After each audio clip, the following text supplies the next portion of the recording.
আমাদের ভিডিও ভালো লাগলে লাইক করুন, নিয়মিত ভিডিও পেতে সাবস্ক্রাইব করুন, সবার আগে ভিডিও পেতে বেল আইকনে ক্লিক করতে ভুলবেন না। ঈশ্বরের গৌরব হোক। দিন প্রতিদিন আহ্বান অনুষ্ঠান যারা দেখতেছেন প্রত্যেক শ্রোতা বন্ধুদেরকে জানাই জয় যিশু। ঈশ্বর আপনাদের পরিবারকে আশীর্বাদ করুক, ঈশ্বর আপনাদের মঙ্গল করুক। বড় আশা নিয়ে প্রার্থনার সঙ্গে ঈশ্বরের বাক্য শুনব যে ঈশ্বর আমার জীবনে কি চায়। অনেক সময় আমরা প্রার্থনা করি, আমাকে দাও, সুস্থ করো, আশীর্বাদ দাও, ধন দাও, দৌলত দাও, সন্তান দাও, বিবাহের জন্য ভালো পাত্র দাও, ভালো পাত্রী দাও, চাষবাস ভালো ফসল দাও। বহুত কিছু আমরা ঈশ্বরের কাছে চাই। আজকে আমি যে শাস্ত্র অংশ পাঠ করব, এই শাস্ত্র অংশ থেকে যে দেখব যে ঈশ্বর আমার কাছ থেকে কি চায়, ঈশ্বর আপনার কাছ থেকে কি চায়। যদি বাইবেল আপনার কাছে থাকে, মার্ক লিখিত সুসমাচার 11 অধ্যায় 2 আর 3 পদ পড়ছি। এখানে এরকম লেখা আছে, মার্ক লিখিত সুসমাচার 11 অধ্যায় 2 আর 3। তাহাদিগকে বলিলেন, তোমাদের সম্মুখে গ্রামে যাও, তখন তথায় প্রবেশ করিবা মাত্র একটি গর্দভ শাবক বাধা দেখিতে পাইবে, যাহার উপরে কোনো মানুষ কখনো বসে নাই, সেটিকে খুলিয়া আনো। আর যদি কেহ তোমাদিগকে বলে, এ কর্ম কেন করতেছ, তবে বলিও, ইহাতে প্রভুর প্রয়োজন আছে। হালেলুয়া। 2000 বছর আগে প্রভু যীশু খ্রিস্টের প্রয়োজন ছিল একটা গাধার বাচ্চাকে। অনেক সময় শুধু আমরা আমাদের প্রয়োজনটা বুঝি, আমাদের আবশ্যকটা বুঝি। প্রভু যীশুকেও অনেক কিছু দরকার, ঈশ্বর অনেক কিছু দরকার। একবার আপনি প্রার্থনা করে দেখুন প্রভুর কাছে যে প্রভু তুমি আমার কাছে কি চাও। এইখানে প্রভু যীশু এই শাস্ত্র অংশটা পাঠ করেছি, এখানে আমরা দেখি প্রভু যীশুর দরকার ছিল একটি গাধার বাচ্চা। শিশুদেরকে বললেন, তোমরা যাও অমুক গ্রামে, আর সেখানে গিয়ে দেখবে একটা গাধার বাচ্চা বাঁধা আছে। যখন খুলবে, মালিক জিজ্ঞাসা করবে, বলবে এটা প্রভুর প্রয়োজন আছে। তাদের সকলকে বলবে যে প্রভুরও কিছু দরকার আছে। প্রভু যীশুর কাছে প্রার্থনা করে জেনে দেখেন যে প্রভু যীশু তুমি আমার কাছ থেকে কি চাও, আমি তোমার জন্য কি দিতে পারি। কি তুমি আমাকে চাও? কি তুমি আমার হাতটাকে চাও? কি তুমি আমার পাও দুটোকে চাও যে আমি কোনো জায়গায় গিয়ে তোমার জন্য সুসমাচার প্রচার করি? কি তুমি আমার হাতটাকে চাও যে আমি কারো মাথার উপরে হাত রেখে প্রার্থনা করি? তুমি আমার দিমাগটাকে চাও যে তোমার রাজ্য ধার্মিকতার বৃদ্ধির জন্য আমার ব্রেনটাকে ব্যবহার করি? প্রভুর কাছে জিজ্ঞাসা করেন যে প্রভু তুমি আমার কাছে কি চাও? আমার অন্তরটা চাও, আমার হৃদয়টা তুমি চাও, কি চাও প্রভু? সারা জীবন শুধু আমি তোমার কাছে চেয়ে গেছি। আজকে আমি প্রশ্ন করছি, হে প্রভু যীশু তুমি আমার কাছে কি চাও, আমি যেন তোমার জন্য দিতে পারি। একবার প্রভু যীশুর কাছে জিজ্ঞাসা করে দেখে যে প্রভু যীশু আমার সন্তানকে তোমার দরকার আছে, আমার স্বামীকে তোমার দরকার আছে, আমাকে তোমার দরকার আছে, আমার পরিবারকে তোমার দরকার আছে। একবার জিজ্ঞাসা করে দেখো, হয়তো দেখা যাবে প্রভু যীশু অনেক কিছু দরকার আপনার পরিবারের মধ্যে। হয়তো আপনি ভালো গান গাতে পারেন, প্রভু যীশু চায় তার মহিমার জন্য, তার গৌরবের জন্য হাজার লাখো মানুষের মধ্যে ঈশ্বর প্রশংসার জন্য আপনার গলার সুরটা ব্যবহার করুন। মানুষ আনন্দ হোক, খুশি হোক, ঈশ্বরের গৌরব করুন। হয়তো আপনার ভিতরে অনেক প্রতিভা আছে, তালন্ত আছে, সেটা প্রভু চাইছে আপনি প্রভু যীশুর জন্য সেটা ব্যবহার করুন। একবার প্রভু যীশুর কাছে ঘুটনাটাকে প্রার্থনা করে জিজ্ঞাসা করুন। হয়তো তিনি আপনার সঙ্গে কথা বলবেন, আর তিনি বলবেন, বেটা আমি তোর কাছে এই জিনিসটি চাই, বেটি আমি তোর কাছে এই জিনিসটি চাই। দেখবেন অবশ্যই বলবে, আপনি তার কাছে জিজ্ঞাসা করুন। প্রভু যীশু আমাদের কাছে অনেক কিছুই আশা করেন, যদি আমরা বাইবেল পড়ি, প্রথম রাজাবলী 17 অধ্যায় 11 থেকে 13 পদ আমরা দেখতে পাই, সেইখানে এক প্রভুর দাস যার নাম এলি ছিল। আর সে এলি দুর্ভিক্ষের সময় সারফাত গ্রামে এক বিধবার বাড়িতে প্রভু তাকে উঠালেন।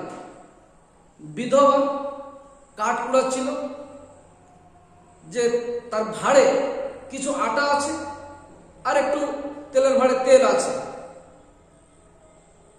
পিঠা বানিয়ে মা আর ছেলে খেয়ে মারা যাবে, এই প্রকার চিন্তা ভাবনা করে নিয়েছে। সেইখানে ঈশ্বরের দাস এলি সেখানে পৌঁছেছে। বলল, মা আমার জন্য একটু জল নিয়ে আসবে। আর যখন সে মহিলা জল আনতে যাচ্ছে, বিধবা মহিলা, তখন বলল, আসার সময় আমার জন্য একটা ছোট্ট পিঠা বানায় নিয়ে আসবে। বলে, হে প্রভুর দাস, জীবন্ত ঈশ্বরের দিব্য, আমার ঘরে সামান্য আটা আছে আর সামান্য তেল আছে, সেইটুকু আমরা রুটি বানিয়ে আমি আর আমার ছেলে খাওয়া দাওয়া করে আমরা মারা যাবার জন্য চিন্তা ভাবনা করে নিয়েছি। ঈশ্বরের দাস বললেন, আমি যা বলছি আগে তাই করো। তোমার এইখানে আমাকে অনেকদিন থাকতে হবে, যতদিন আকাশ থেকে জল না পড়বে, যতদিন ফসল না হবে, ততদিন আমাকে তোমার বাড়িতে থাকতে হবে। আর সেই বিধবা মহিলা চিন্তা করল, জীবন্ত ঈশ্বর হয়তো আমার বাড়িতে এই দাসকে পাঠিয়েছে তার প্রয়োজন মিটাবার জন্য। আর তিনি সেই কথা মতো গিয়ে একটু পিঠা বানায় নিয়ে আসলেন। আর পিঠা দেওয়ার পর বলছে, এবার তুমি আর তোমার ছেলের জন্য রুটি বানাও আর খাও। ঈশ্বরের গৌরব হোক, যতদিন দুর্ভিক্ষ যায় নাই, 3.5 বছর সেই আটা আর সেই তেল সেই ভাঁড়ের থেকে ফুরায় নাই। হালেলুয়া। ওই দিনকে ঈশ্বরের দরকার ছিল সামান্য একটু আটা, একটু তেলের একটা পিঠা দরকার ছিল প্রভুর দাসকে বাঁচিয়ে রাখবার জন্য। ও বিধবা মহিলা যখন বিশ্বাস করে সেটা দিয়েছে, তাতে কি হয়েছে? ঈশ্বরের মহিমা প্রকাশ পেয়েছে। বিধবা 3.5 বছর খেয়েছে, তার ছেলে 3.5 বছর খেয়েছে। দুর্ভিক্ষ পার করে এক সুন্দর সময় তারা দেখার সুযোগ পেয়েছে। দুর্ভিক্ষ সরে গেছে, পুনরায় চাষবাস শুরু হয়েছে, আকাশ থেকে জল পড়েছে। সেই সুন্দর সুযোগটা দেখবার তারা সুযোগ পেয়েছে। ঈশ্বরের দরকার ছিল ওই দিনকে বিধবার ভান্ডার থেকে একটু আটা, একটু তেল। বিধবা ঈশ্বরের জন্য দিল সেটা। বিধবার পরিবারে ঈশ্বর চমৎকার করতে পারবে। প্রিয় শ্রোতা বন্ধু, ঈশ্বর আপনাকে যা দিয়েছে, ঈশ্বরকে জিজ্ঞাসা করেন, তুমি আমার কাছে কি চাও? ঈশ্বরের অনেক কিছু দরকার থাকে, অনেক কিছু প্রয়োজন থাকে। এক সময় প্রভু যীশু খ্রিস্ট বহু মানুষের মধ্যে ঈশ্বরের রাজ্যের বিষয়ে ঘোষণা করতেছিলেন, ঈশ্বর রাজ্যের বিষয়ে সুসমাচার দিচ্ছিলেন। বহুত বড় এক ভিড়, বহু জায়গাতে ভিন্ন ভিন্ন মানুষ এসেছিলেন। আর সময় অসময় হতে শুরু হলো। যখন বিকালবেলা হয়ে যাচ্ছে, প্রভু যীশু জিজ্ঞাসা করলেন, তোমাদের কাছে কি আছে? প্রভু যীশু তার শিষ্যদেরকে বললেন, এই ভিড় জনগণকে তোমরা খাবার দাও। বললেন, প্রভু এত লোকের খাবার আমরা কোথা থেকে দেব? যদি আমরা 200 টাকার খাবার নিয়ে আসি তবু কুলাবে না। প্রভু যীশু সেখানে ঘোষণা করলেন সবার সামনে, তোমাদের কাছে কি আছে আমার কাছে নিয়ে আসো।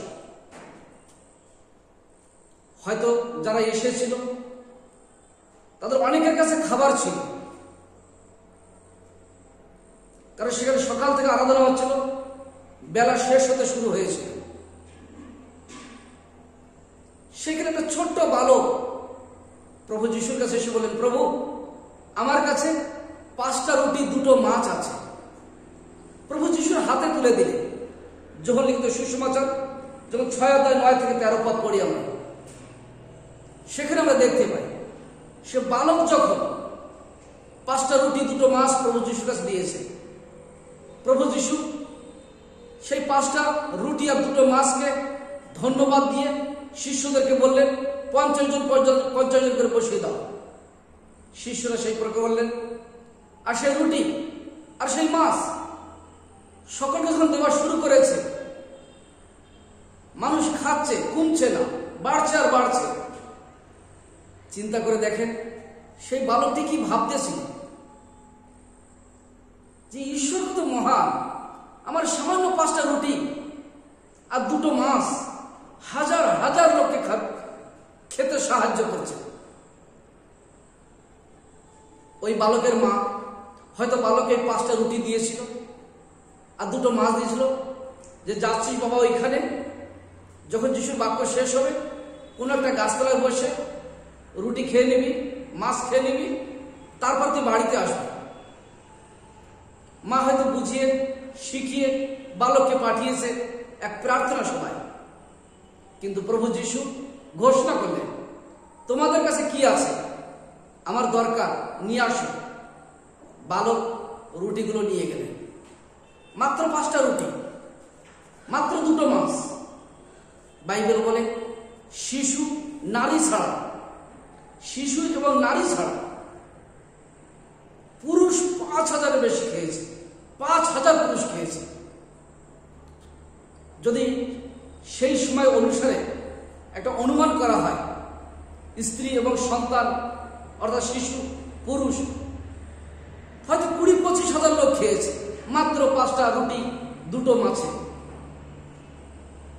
কারণ বাইবেল বলে নারীদেরকে গোনা হয়নি, শিশুদেরকে গোনা হয়নি, খালি পুরুষই 5000। সে বালক যখন দেখছে সে কি আনন্দিত, কে খুশি যে হয়তো ওই 5টা রুটি আমি খেলে আমার একারই পেট ভরত। কিন্তু আজকে যখন প্রভু যিশুর হাতে তুলে দিয়েছি, হাজার হাজার লোক খেয়ে তৃপ্তি হচ্ছে, আমি গিয়ে আগে মাকে বলবো, আমি গিয়ে মার কাছে সবকিছু খুলে বলবো। ইতিমধ্যে প্রভু যিশু বললেন, যা কিছু গুঁড়ো গাড়া আছে সেগুলো এক জায়গা করো। তাহাতে 12 ঝুড়ি হলো। সকলে খাবার শেষে বেঁচে গেল 12 ঝুড়ি। বালক কি চিন্তা করছে, 12 ঝুড়ি, আমার 5টা রুটি আর 2টো মাছে, এখনো 12 ঝুড়ি আছে। হালেলুয়া। আমরা জানতে পারি না যে আমাদের ধন প্রভুরও প্রয়োজন আছে। কখন কি দরকার আমরা জানি না, পর ঈশ্বরের কাছে জিজ্ঞাসা করি, হে ঈশ্বর, আমি তোমার জন্য কি করতে পারি, আমি তোমার জন্য কি দিতে পারি, কি সময় দেব, কি আমি তোমার জন্য কোনো পরিশ্রম দেব। ঈশ্বরকে জিজ্ঞাসা করি। 2004 সালে প্রভু যিশু আমাকে ডাকলেন তার সেবা কাজ করবার জন্য। আমি সেই ডাক সাড়া পেয়ে আমি প্রভু যিশুর সেবা কাজে চলে আসি। আর যখন প্রভু যিশুর সেবা কাজ চলে এসেছে, আজকে এই আহ্বান অনুষ্ঠান আপনারা দেখতেছেন, এই সমস্ত মানুষ আমার মধ্যে দিয়ে প্রভু যিশু তাদেরকে সুস্থ করেছে। প্রভু যিশু চেয়েছিল যেন আমি দুনিয়ার কাজ না করি, আমি যেন যিশুর কাজ করি। আমি সেই প্রভুর ডাক শুনে দুনিয়ার কাজ ছেড়ে দিয়ে ঈশ্বরের কাজের জন্য আমি চলে আসলাম। আর যখন ঈশ্বরের কাজের জন্য আমি চলে আসলাম, ঈশ্বর আমাকে ব্যবহার করা শুরু করতেছে। আহ্বান অনুষ্ঠান দেখতেছেন, কত মানুষ রক্তস্রাব রোগ থেকে সুস্থ হয়েছে, কত মানুষ সাদা স্রাব থেকে সুস্থ হয়েছে, কত অন্ধ দেখতে পাচ্ছে, কত বোবা শুনতে পাচ্ছে, কত খোড়া চলতে পারতেছে, ডায়ালিসিস পেশেন্ট সুস্থ হয়েছে, কিডনি খারাপ পেশেন্ট সুস্থ হয়েছে, দুষ্টত্ব পাবালো সুস্থ হয়েছে, অশান্তি পাবালো শান্তি পেয়েছে, ভাঙা ঘর জোড়া লেগে গেছে। প্রভু যিশু চেয়েছিল যেন আমিও তার ডাকে সাড়া দিয়ে আমার জীবনটা তার হাতে সমর্পণ করি। যখন আমি সমর্পণ করলাম, বাধ্য হলাম, তখন তিনি আমার মধ্য দিয়ে তিনি হাজার লাখো মানুষকে আশীর্বাদ দেওয়া শুরু করলেন। হালেলুয়া। সেদিন তো বালক যে 5টা রুটি আর 2টো মাছ দিয়েছে, হাজার হাজার লোক খেয়ে তৃপ্তি পেয়েছে। আর সে বালক যখন বাড়িতে গিয়েছে, মাকে কতভাবে বলছে, আর সে মা কত আনন্দিত। হ্যাঁ বেটা, ওই 5টা রুটিতে আর 2টো মাছে সত্যি 12 ঝুড়ি বেঁচে গিয়েছিল। হ্যাঁ মা, আমার চোখের সামনে। শুধু তাই না, ওই প্রার্থনা যারা যারা গিয়েছিল সবাইকে জিজ্ঞাসা করে দেখো, 5000 পুরুষ মানুষ খেয়েছে। আর মহিলাদের গণেনি মা, শিশুদেরকে গণেনি। যাদের 20 বছর বয়সের নিচে যারা, ওদের গণা হতো না। মা অত মানুষ খেয়েছে, শিশু খেয়েছে, যুবক খেয়েছে, যুবতী খেয়েছে, নারী খেয়েছে, পুরুষ খেয়েছে। সত্যি মা, মা কত ধন্য। আমার প্রভু আমার ঘরের 5টা রুটি আর 2টো মাছ দিয়ে তার মহিমার কাজে ব্যবহার করেছে। 2000 বছর আগে ঘটে যাওয়া ঘটনা আজও আমরা সেই বাক্য আপনার কাছে তুলে ধরতেছি। তার ভিতরে আমরা আশা পাই, শক্তি পাই, মনোবল বেড়ে ওঠে। হালেলুয়া। যিশাই পুস্তক তার 6 অধ্যায় যখন 8 পদ পড়ি, ঈশ্বর বললেন, আমাদের হয়ে কে যাবে এই পাপী মানুষের কাছে? আমাদের হয়ে কে যাবে? কে বুঝাবে তাদেরকে? যিশাইও এক আওয়াজ শুনল। যিশাই পুস্তক তার 6 অধ্যায় 8 পদ। যিশাই পুস্তক 6 অধ্যায় 8 পদ। যিশাই আওয়াজ শুনতে পেল, কে যাবে? যিশাই বলল, হে ঈশ্বর, আমি যাব। তোমার সেবা কাজের জন্য আমি যাব, আমাকে পাঠাও। আমার যদি তোমার দরকার আছে, আমার জীবন আমি তোমার হাতে সমর্পণ করে দিচ্ছি, তুমি আমাকে পাঠাও, আমি যেতে চাই। হালেলুয়া। যখন তার আগের থেকে পড়ে আসে 4, 5, 6, যিশাই পুস্তক তার 6 অধ্যায় 4, 5, 6 পদ যখন পড়ি, ঈশ্বর তার পবিত্র যজ্ঞবেদীর থেকে এক জ্বলন্ত অঙ্গার নিয়ে যিশাইয়ের ঠোঁটে স্পর্শ করালেন। আর যিশাইয়ের সমস্ত পাপ কালিমা মুছে দিলেন। আর যিশাই ইসরায়েল লোকদের জন্য সুসমাচার প্রচার করবার জন্য তিনি নিজের জীবনকে সমর্পিত করলেন। হালেলুয়া। আজকে একবার ঈশ্বরকে জানুন, হে ঈশ্বর, তুমি কি চাও, আমি তোমার জন্য কি দিতে পারি, একবার জিজ্ঞাসা করে। জীবন সারা তো খালি চেয়ে গেলাম, আমাকে ভালো রাখো, আমার ব্যবসাকে আশীর্বাদ করো, ছেলে মেয়েকে জ্ঞান বুদ্ধি দাও, ডাক্তার বানাও, ইঞ্জিনিয়ার করাও। শুধু চেয়েছি, প্রভুর কাছে চেয়েছি, দাও দাও দাও। আজকে একবার আমি আপনাকে বলতেছি, প্রভু যিশুর কাছে বলুন, প্রভু আমি তোমাকে কি দিব, আমি তোমার জন্য কি করব। ও আপনাকে বলবে কি চায়, কি করাবে। প্রভুর কাছে একবার জিজ্ঞাসা করুন। বাইবেল বলে, প্রথম সামুয়েল যখন 1 অধ্যায় পড়ি এবং 2 অধ্যায় পড়ি, আমরা সেখানে দেখতে পাই হান্না বলে এক মহিলা ছিল, তার সন্তান হতো না, তাই তিনি ঈশ্বরের গৃহে গেলেন। আর সেইখানে গিয়ে তিনি প্রার্থনা করলেন, হে ঈশ্বর, আমাকে তুমি সন্তান দাও। যখন হান্না সেখানে প্রার্থনা করছিলেন, প্রভুর দাস এলিও বললেন, যাও, সামনে বছর তুমি সন্তান কোলে করে নিয়ে আসো। হালেলুয়া। আর সময় যখন পূর্ণ হলে হান্না সেই সন্তানকে জন্ম দিলেন। আর হান্নার সন্তান জন্ম দেওয়ার আগে তিনি বলেছিলেন, ঈশ্বর যদি তুমি আমাকে সন্তান দাও, তবে তোমার সেবা কাজে আমার এই সন্তানকে আমি দিয়ে দেব। সময় উপস্থিত হলে পরে হান্নার সন্তান হল। আর সন্তান হওয়ার পরে যতদিন সেই সন্তান দুগ্ধ পান করতেছিল, ততদিন হান্না তার কাছে রেখেছিল। আর দুগ্ধ পান ছেড়ে দিলে পরে ছোট্ট বালককে নিয়ে হান্না প্রভুর ঘরে আসতেছিল। তার কষ্ট হচ্ছিল, সে বন্ধা নারী ছিল, সন্তান হচ্ছিল না। প্রার্থনার এক সন্তান পেয়েছে, সন্তানকে ঈশ্বরের কাছে দিতে কষ্ট হচ্ছিল। কিন্তু বাইবেল বলে, যখন হান্না সেখানে গিয়েছিল আর এলির 2 সন্তান ছিল, তারা খুব প্রভুর অবাধ্য ছিল। এলি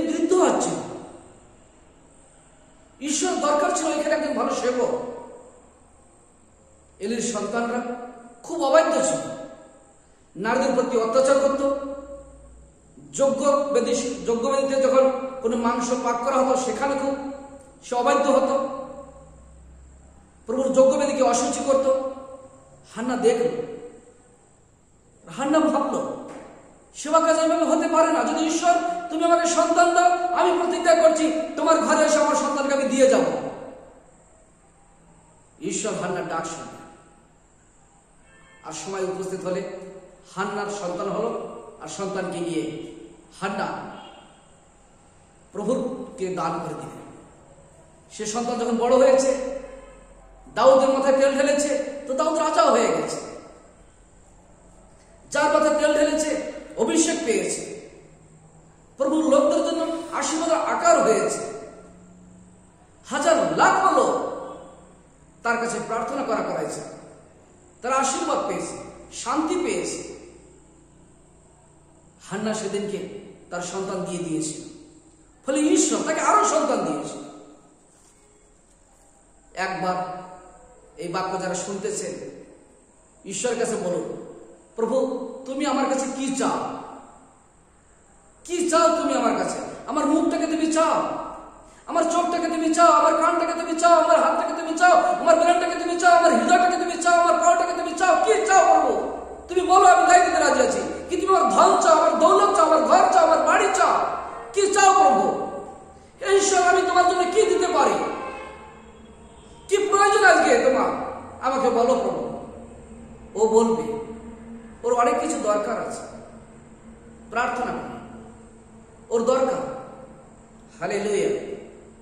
বাইবেল বলে ইব্রিয় তার 11 অধ্যায় 24 থেকে 26 পদ যখন পড়ি, ইব্রিয় পত্র তার 11 অধ্যায় 24 থেকে 26 পদ যখন পড়ি, সেখানে এই প্রকার লেখা আছে, মসি ফরৌনের পুত্র হয়ে থাকতে চাইলেন না,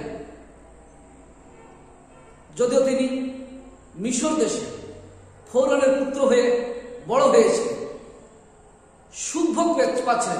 তিনি ক্ষণিক সুখভোগ ত্যাগ করে অনন্তকালের পুরস্কার পাওয়ার জন্য খ্রিস্টের জন্য তিনি বদনাম স্বীকার করলেন, অপমান স্বীকার করে সেই সুখভোগ পরিত্যাগ করে ঈশ্বর সেবা কাজে তিনি বাহির হয়ে গেলেন। বাইবেল বলে লাখ লাখ লোককে মসি মিশর দেশ থেকে ফিরিয়ে নিয়ে আসলেন। যে মসি তোতলা ছিল, কথা বলতে পারত না, সেই মসি সুখভোগ ত্যাগ করে দুঃখ ভোগকে বেছে নিলেন। ইব্রিয় পত্র তার 11 অধ্যায় 24, 25, 26 পদ যখন পড়বেন, সেখানে পরিষ্কার লেখা আছে। হালেলুয়া।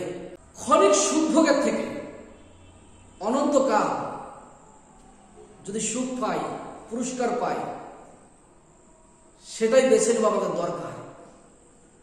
সেদিনকে মসি বেছে নিয়েছিল। মিশর দেশে ফরৌনের পুত্র হয়ে থাকতে চাইলেন না, তাদের সুখ ভোগে তিনি মর্ত হয়ে থাকতে চাইলেন না, তিনি গোলামের পুত্র হয়ে থাকতে চাইলেন। তিনি তার লোকদের সঙ্গে দুঃখ ওঠাতে চাইলেন। খ্রিস্টের জন্য তিনি অপমান সহ্য করলেন, নিন্দিত হলেন, সমস্ত কষ্ট সহ্য করলেন, কারণ তিনি জানেন আমি আগামী দিনে এক বহুত বড় পুরস্কার পেতে চলেছি। হালেলুয়া। ঈশ্বরের গৌরব। আজকে ক্ষণিক সুখ ভোগের জন্য অনন্তকালে পুরস্কার হারাবেন না। ঈশ্বর চায় আপনি তার মহিমার জন্য ব্যবহার করেন। মার্কিত সুসমাচার তার 12 অধ্যায় 41 থেকে 44 পদ। মার্কিত সুসমাচার তার 12 অধ্যায় 41 থেকে 44 পদ যখন আমরা পড়ি, সেখানে এক বিধবা মহিলা দান দিয়েছিল, মাত্র 2 শিখি। প্রভু যীশু দেখতেছিলেন, হাজারো লোক দান দিয়েছে, বহু বহু দান দিয়েছে। যীশু বললেন সব থেকে এই মহিলা বেশি দান দিয়েছে। যে সমস্ত ধনবানেরা দান দিয়েছে তাদের ভান্ডার থেকে কিছু দিয়েছে, এই মহিলা যা ছিল সব দিয়ে দিয়েছে। মাত্র 2টো শিখি। কত মানুষ ছিল লাখ লাখ টাকা দিয়েছে, সোনার মুদ্রা, রূপার মুদ্রা দিয়েছে। কিন্তু বাইবেল বলে মহিলা বিশ্বাসের সঙ্গে সে 2 সিকি সম্পূর্ণ দান দিয়ে দিয়েছে। হয়তো মহিলা আওয়াজ শুনেছিল যে আমার এই 2 সিকি ঈশ্বরের প্রয়োজন আছে, আর সেই 2 সিকি যখন দিয়েছিলেন, আজকে সেই মহিলার 2 সিকির সুসমাচার আপনাদের কাছে ঘোষণা করতেছি, যা 2000 বছর আগে ঘটেছে। যারা লাখ টাকা দিয়েছে সে কথা বাইবেলে লেখা নেই, তাদের বিষয় বাইবেলে লেখা নেই। ঈশ্বর আপনার কাছে কি চায় একবার ঈশ্বরের কাছে জিজ্ঞাসা করুন। তার অনেক কিছু দরকার, অনেক কিছু আবশ্যক। একবার প্রভুর কাছে জিজ্ঞাসা করে দেখুন। এক পরিবারে প্রভু যীশু খ্রিস্টের নিমন্ত্রণ হয়েছিল। এক পাপিনী স্ত্রী সেই পরিবারে এসে চোখের জলে প্রভুর পাও ধোয়াই দিয়ে আর বহুমূল্য সুগন্ধ তেল তার পায়ে ঢেলে চুল দিয়ে মুছিয়ে পায়ে লাগিয়ে দিয়ে চুম্বন করতেছে। অনেক মানুষ অনেক কিছু ভাবতেছিল। প্রভু যীশু সেই পাপিনী স্ত্রীকে বলল, তুমি শান্তিতে চলে যাও। লোকলিখিত সুসমাচার তার 7 অধ্যায় 37 থেকে 40 পর্যন্ত আমরা পড়ি। আর সেই পাপিনী স্ত্রী সেই দিন থেকে শান্তিতে সারা জীবন সে কাটালো, যা আমরা আজকে সুসমাচারের মধ্যে পাই। প্রভুকে অনেক বড় কিছু দরকার হয় না, ছোট ছোট বিষয় আমরা দেখি। একটু তেল দরকার হয়েছে, 2টো সিকি দরকার হয়েছে, একটা গাধার বাচ্চা দরকার হয়েছে, 5টা রুটি দরকার হয়েছে, 2টো মাছ দরকার হয়েছে, একটা তোতলা মানুষ মসিকে দরকার হয়েছে, যে একজন পাপী যে সেই অসুচি মানুষ তাকে প্রভুর দরকার হয়েছে। আজকে আপনার মতো মানুষকেও প্রভুর দরকার আছে, আমার মতো মানুষকেও প্রভুর দরকার হয়েছে। আজকে আপনার মতো মানুষকে প্রভুর দরকার আছে। কি প্রভুকে বলবেন, প্রভু তুমি কি চাও, আমি কি দিব তোমার জন্য? একবার জিজ্ঞাসা করবেন, একবার জিজ্ঞাসা করে দেখবেন। তিনি অনেক কিছু চান। একটি সময় এরকম আসলো, ইষ্টের পুস্তক যখন আমরা পড়ি, হামন নামে একজন ব্যক্তি ঈশ্বর লোকে মারবার জন্য, মর্দখ্যাইকে মারবার জন্য 57 ফাঁসিকাঠ নির্মাণ করেছিল। আর সেই সময় মর্দখ্যাই ইষ্টেরকে বলল, কি জানি ইষ্টের, তুমি এক অনাথ মেয়ে ছিলে, মা নাই বাবা নাই, ঈশ্বর হয়তো তোমাকে আজকে রানী করেছে, রানীর পদে অভিষেক করেছে। কি জানি হয়তো জিহুদি লোকদেরকে বাঁচাবার জন্য তুমি রাজার কাছে যাও। ইষ্টের বলল যে রাজার কাছে বিনা পারমিশনে যাওয়া যায় না, আমার জন্য প্রার্থনা। আর ইষ্টের প্রার্থনার সঙ্গে এই প্রতিজ্ঞা করলে, যদি আমার মৃত্যু হয় বা মৃত্যু হবে, তবু আমি রাজার কাছে যাব আমার জাতিকে বাঁচাবার জন্য। আর হামানের সে দুষ্ট কাজ, সে দুষ্ট প্ল্যান সব নষ্ট হয়ে গেল। ইষ্টের যখন রাজার কাছে গিয়ে বললেন প্রার্থনার সঙ্গে, আশা নিয়ে, ঈশ্বর রাজার অন্তরে দয়া দিলেন, মায়া দিলেন, মমতা দিলেন। দুষ্ট হামনকে ফাঁসি কাটে মেরে দিলেন, ঝুলিয়ে দিলেন। ইষ্টেরকে ঈশ্বর রানী বানিয়েছিল গোটা জিহুদি লোকদেরকে বাঁচাবার জন্য। অনাথ বাচ্চা ছিল, অসহায় মেয়ে ছিল, কাকার কাছে লালন পালন হয়েছিল, সেখান থেকে ঈশ্বর তাকে রানীর পদে অভিষেক করেছিল। যে ওই রানী একদিন রাজ্যর সকল প্রজাদেরকে বাঁচাবে। হালেলুয়া। আজকে ঈশ্বর আপনাকে কোন পদে রেখেছে? কি আপনি কোনো বড় অফিসার? কি আপনি বড় ধনবান? কি আপনি বড় ট্যালেন্টফুল লোক? খুব প্রতিভাশালী লোক আপনি? বিচক্ষণ বুদ্ধি আপনার আছে? ঈশ্বরকে জিজ্ঞাসা করুন, তুমি কি চাও প্রভু? প্রভু যিশু, তুমি আমার দ্বারা কি চাও? ও আপনার কাছে অনেক কিছু চায়। ঈশ্বর আপনার সঙ্গে কথা বলবে। ঈশ্বর আমাকে একদিন বলেছিল যে, সুশীল, তুমি আমার সেবা কাজে আসো, আমি তোমাকে ব্যবহার করব। আমি সেই ডাক শুনে উড়িষ্যা ছেড়ে পশ্চিমবাংলা চলে আসলাম। আর আশ্চর্যভাবে ঈশ্বর আমাকে ব্যবহার করতেছে। আহ্বান অনুষ্ঠানে নিয়মিত আপনার সাক্ষ্য পাচ্ছে, বাক্য পাচ্ছে। আমি একজন সাধারণ মানুষ না। এই সাধারণ মানুষটাকে ঈশ্বর দরকার হয়েছে আমাকে অসাধারণভাবে গড়বার জন্য। ঈশ্বরের ইচ্ছা ছিল ঈশ্বর আমাকে সাধারণ মানুষটাকে অসাধারণভাবে গড়ে তার লোকদের মধ্যে আমাকে ব্যবহার করতেছে। আজকে হয়তো ওই ঈশ্বর আপনাকে ব্যবহার করতেছে, হয়তো আপনার ধনকে ব্যবহার করতেছে, হয়তো আপনার দৌলতকে ব্যবহার করতেছে, হয়তো আপনার বাড়ির কোনো পশু পাখিকে ব্যবহার করতেছে, হয়তো আপনার বাড়ির সন্তানকে ব্যবহার করতেছে, হয়তো আপনার স্ত্রীকে ব্যবহার করতেছে। ঈশ্বর আপনার পরিবারে অনেক কিছু ব্যবহার করতে চায়। হয়তো ঈশ্বর আপনার একটা জমি চায়। ঈশ্বর আপনার কাছে কি চায়? একবার ঈশ্বর বলুন, ঈশ্বর তুমি আমার কাছে কি চাও, আমি সেইটা দিতে রাজি আছি।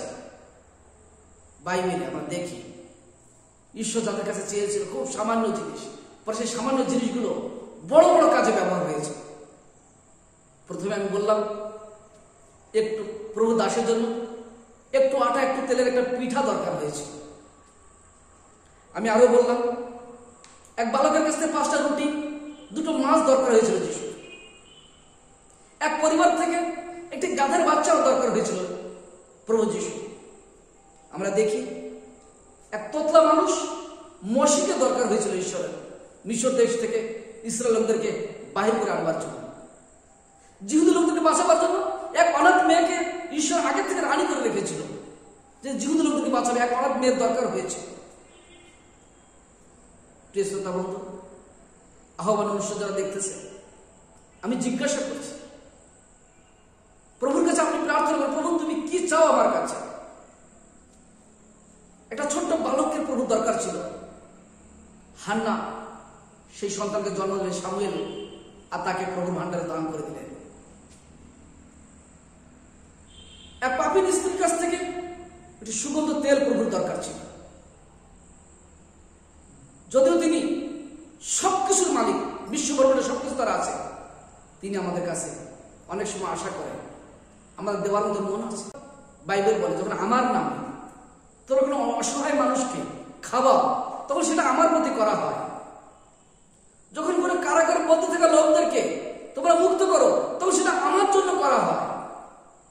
যখন কোনো বস্ত্রহীন লোকদেরকে তোমরা বস্ত্র দাও, সেটা তোমরা আমাকেই বস্ত্র দিয়ে থাকো। যখন কোনো মানুষকে তোমরা আমার হয়ে সহযোগিতা করো, সেটা আমার হয়ে করো। আর তোমরা এটা জেনে রাখো, সেই দিনে আমি অবশ্যই এই পুরস্কার তোমাদেরকে দিয়ে দেব। হালেলুয়া। একবার প্রভুর কাছে জিজ্ঞাসা করো, ঈশ্বর তুমি কি চাও?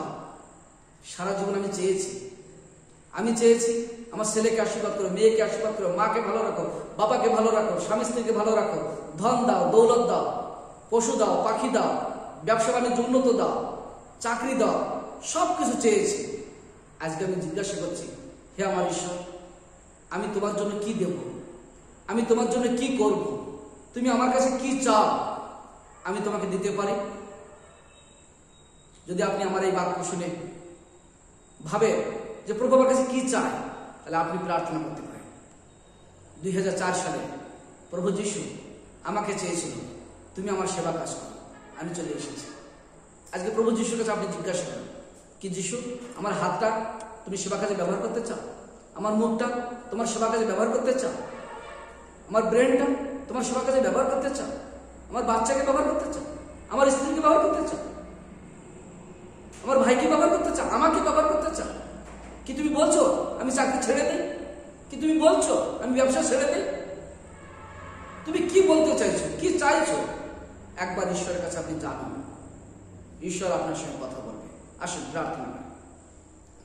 সর্বশক্তিমান ঈশ্বর, করুণাময় প্রভু যিশু, তোমার ধন্যবাদ করি, তোমার স্তুতি করি, তোমার মহিমা করি, তোমার গৌরব, তোমার প্রশংসা করি।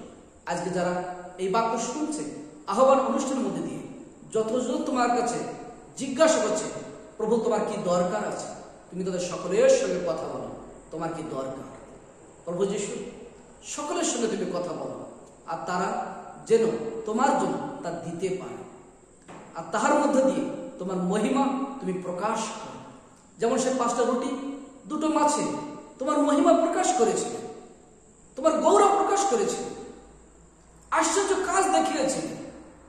আজকে প্রভু যাদের সঙ্গে তুমি কথা বলতেছো, তাদের মধ্যে দিয়ে তোমার মহিমা তুমি দেখাও বলে প্রার্থনা করি। প্রেমময় ঈশ্বর, আমি প্রার্থনা করি যেমন সেই মসিকে তুমি ব্যবহার করেছো, তোতলা মানুষ, আজকে সে যে প্রকার লোক, তুমি যাকে চাইছো, যার খ্রিস্টে তুমি কথা বলতে চাইছো, সে যদি ডাক শুনছে, তুমি তাকে ব্যবহার করো, অভিষেক করো, আশীর্বাদ করো। যে যেভাবে তোমার কাছে জিজ্ঞাসা করছে প্রত্যেকে তুমি উত্তর দাও, প্রত্যেকের সঙ্গে তুমি কথা বলো। প্রার্থনা শোনার জন্য ধন্যবাদ। এই প্রার্থনা প্রভু যীশু তোমার নামে চাইলাম, আমেন, আমেন। ঈশ্বর গৌরব হোক। যারা এই আহ্বান অনুষ্ঠান দেখেছে প্রথম থেকে শেষ পর্যন্ত, আমি বিশ্বাস করি ঈশ্বর বাক্য আপনার সঙ্গে কথা বলেছে। এই বাক্য যদি ভালো লেগে থাকে, আপনার মোবাইলে থাকা হোয়াটসঅ্যাপ নম্বরে সকলকে আপনি শেয়ার করেন। হয়তো ঈশ্বর কার কাছে কি চেয়েছে, কার মধ্যে দিয়ে ঈশ্বর তার মহিমা প্রকাশ করে। যদি বাক্য ভালো লেগে থাকে, প্রভু যীশুর আদেশ যদি মানতে চান, বাইবেল বলে তোমরা সমুদয় জগতে যাও, সৃষ্টির নিকটে সুসমাচার প্রচার করো। এই আদেশ যদি আপনি পালন করতে চান, তবে আপনি এই বাক্য সকলের কাছে শেয়ার করুন, হোয়াটসঅ্যাপের মধ্য দিয়ে, ফেসবুকের মধ্য দিয়ে। আর যদি আপনার ভালো লেগে থাকে বাক্য, তো লাইক করুন, শেয়ার করুন, সাবস্ক্রাইব করুন। ঈশ্বর আপনাকে আশীর্বাদ করবে। আর এখানে আমাদের মোবাইল নম্বর দেওয়া আছে। যদি কোনো প্রার্থনার বিষয় থাকে, তবে আপনি সকাল 10টা থেকে রাত 9টা পর্যন্ত প্রার্থনার জন্য ফোন করতে পারেন এবং প্রার্থনার বিষয় লিখে পাঠাতে পারেন। ঈশ্বর আপনাকে আশীর্বাদ করুন। সকলকে জয় যিশু।